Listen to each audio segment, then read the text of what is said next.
下半期のエネルギー大変化の波に乗る、今すぐギアチェンジしてということでお話をさせていただきます。ミラクルスマイルフォレストの直子です。本題に入る前にちょっとお知らせをさせてください。こちらのワークシートですね、日常の日々の生活を整えていくセルフケアのね、ツールとして、お使いいただければと思います。ワンコインですのでね、ぜひご興味ある方はチェックしてください。そして世界最強瞑想アプリ日本上陸ということで、私も誘導瞑想セラピストとしてコンテンツをアップしていってます。無料体験30日間トライアルございますし、使い方とかね、それ、は何ヶ月か前の動画で、シェアしてますので、そちらもチェックしてください。そして、私が運営しているこの縄文またまという場所でですね、ワンデーリトリート開催しております。実際に縄文のね土器がゴロゴロこのエリアから発掘されてですね、実際に縄文人が住んでいた場所でですね瞑想したりひふみのりとを唱えたり、ご先祖様に手紙を書いて燃やしたりとかね、実際この体験された方の一人のカナダからやってきた方はね、もう何年もね、解決できなかったことがこのワークショップ終わって帰ってからね、もう本当に解決してびっくりしてますっていうね体験報告いただいたりしてます。ご興味ある方はねぜひご参加いただければと思います。はい、この縄文またまでは、レンタルスペースだったりいろんなことをねこれからやっていきますので、リアルでやっていきますのでね、ご興味ある方はこちらからチェックしてください。私が20代の頃、いろんな体験20代でしてるんですけれども、20代の時にですねカナダにいた時に宇宙人と名乗るねおばちゃんに私は出会ったんですね。このことをね私は20代の頃本出したことあるんですけれども、そのおばちゃんにね言われた話の中で、これちょっとこう物語として聞いてくださいね。これが本当かどうかとかそういう判断はなしにちょっと物語として聞いてください。この世界の構造をね牛耳る存在たちがいるんだよっていう話をねもうその当時から聞かされてました。でよく意味は分からなかったんだけれどもね、その存在たちっていうのはねお金にまとわりつくネガティブな人間の感情を食べてるんですよっていうふうにね、宇宙人おばちゃんが言ってくれて、でどういうこと、意味がねよく分からなかったんですねその時はね。でその低い感情のエネルギーを食べている存在たちに自分たちのパワーを絶対預けちゃダメだよっていう風にねもうここを強く強調していました宇宙人おばちゃんは。なのでこの、怒りより下のエネルギーですね、このエネルギー状態、ここにいるのが悪いことではないんですよ。人間ねアップエンダウンあるからこういう風な時もあります。ただこの意識状態にいるなって気づいたらできるだけニュートラルに戻る、250のねニュートラルに戻るっていうことをね意識することが大切だと思うんですね。でこの、そのお金自体が悪いものではなくて、お金はツールだし媒体だし、お金っていうツールを愛の循環で回せば本当にこのねいい形で人を助けることができたりします。ただやっぱり今のお金のシステムというかもう本当になんかいろんな感情があるとまとわりついてると思うんですよ。支払う時に減るとかね、もうみんなそういう体験あると思うんですけれども、なんかそういうこのそのエネルギーをね、食べている存在たちがいるとしたらですよ、絶対にこのエネルギーをやっぱりこう出していると、私たち一人一人がそういうエネルギーをこの出していると、もう思うつぼよです、やつらの思うつぼですよっていうところなんですよね。だからそのエネルギーを変換する必要がある。私たちはねこの恐れとかそういったエネルギーをニュートラルに変換させる必要がある。で変換させるためにはこういうことをしていただくと、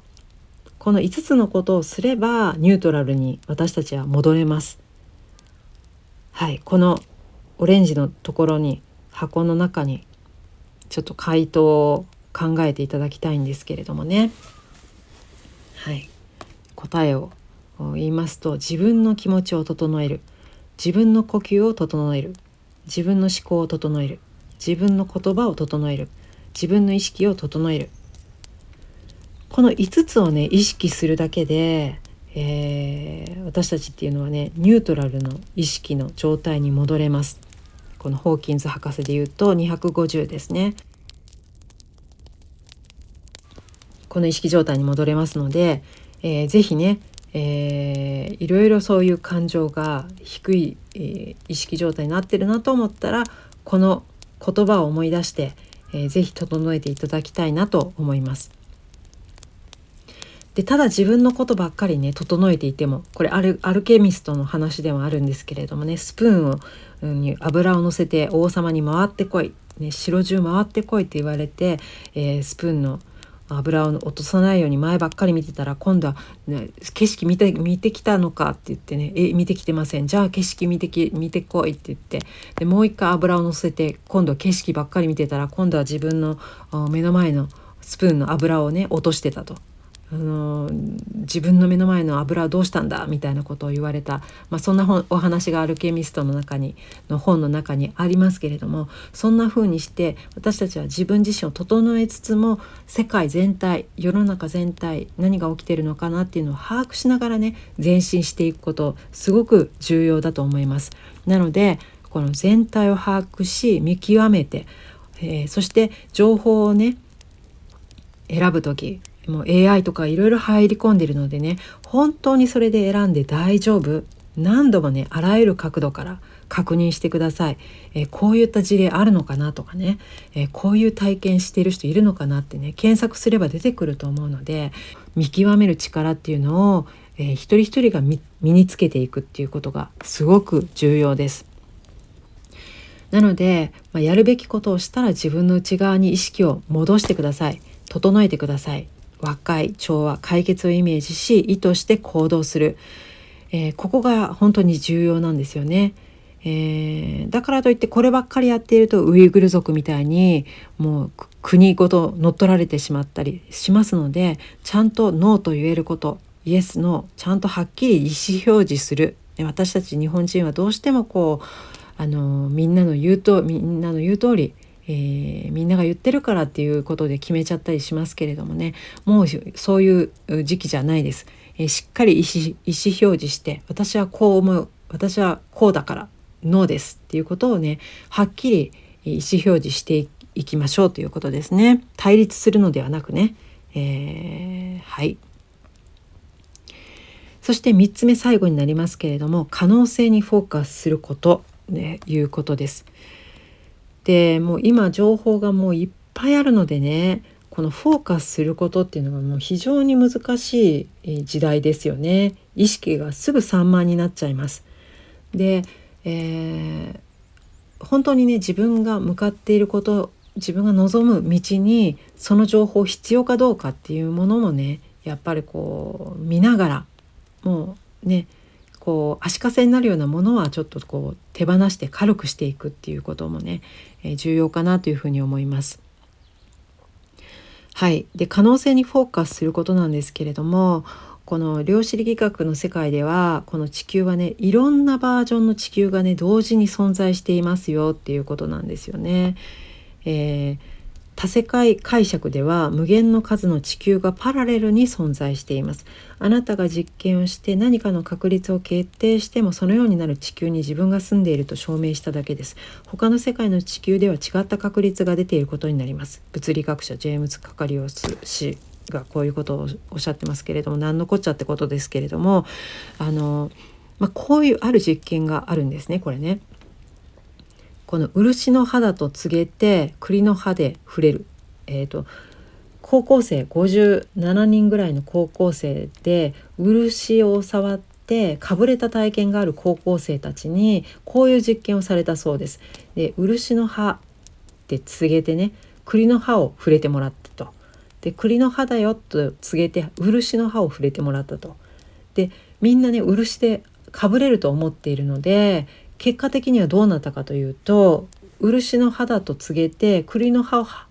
っぱをね触ってもらったのにかぶれちゃったんです全員、ね、そういう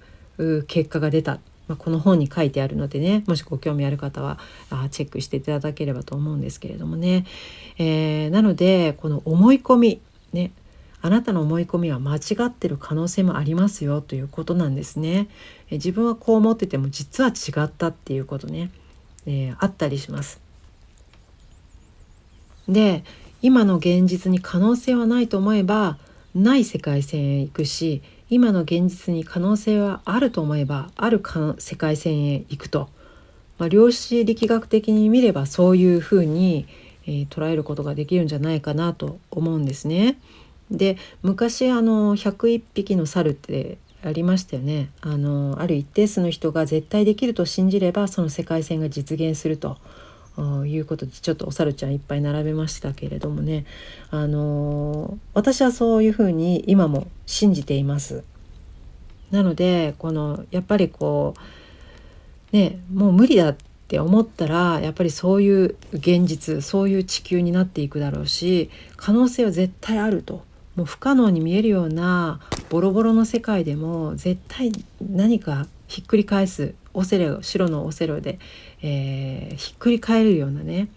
これからそういう世界が絶対あるんだっていうふうなことをね、一定数の人が信じればその世界線が絶対実現すると思うんですね。ということで、下半期のエネルギーですね、大きな変化の波に乗るためにギアチェンジすること、ね、対立するエネルギーをうまく調和するように意図すること、可能性にフォーカスすること、この3つぜひ意識していただきたいと思います。はい。で、そのためにはね、この自分の気持ちを整える、自分の呼吸を整える、自分の思考を整える、自分の言葉を整える、自分の意識を整える、ここにね、いろいろこの気持ちが低い意識になってるなと思ったらニュートラルに戻るためにこちらをぜひ実践していただきたいと思います。で、自分でできないなと思う人はね、こういったワークシートを使ったり、あとはね、オンライン講座もやってます。ネビル・ゴダードの想定法則っていうものをベースにね、自分とは何者かっていうものを知る、そして自分の心を癒していく、そういった想定法則を使って現実を想像していくっていうこのオンライン講座やっております。そしてもう一つ、感謝っていうものはね、やっぱり生きていく上で感謝っていうのがやっぱり現実を好転させていく鍵になると思うんですね。で、こちらのオンライン講座もね、すごく、安定人気のオンライン講座で、続けてる方は6回ぐらい続けていらっしゃる方もいますのでね、ご興味ある方はチェックしてください。はい、無料メルマガ登録もぜひお願いします。そして、チャンネル登録の方もお願いいたします。ということで、今回は、こういうお話をさせていただきましたけれどもね、いかがだったでしょうか。皆さんのこの下半期、いろんなことがあるかもしれませんけれどもね、ぜひ心を整えて、意識を整えて、言葉を整えて、できるだけニュートラルな意識に戻るようにして、この2024年下半期お過ごしいただければと思います。最後までご視聴ありがとうございました。また次回の動画でお会いしましょう。ありがとうございました。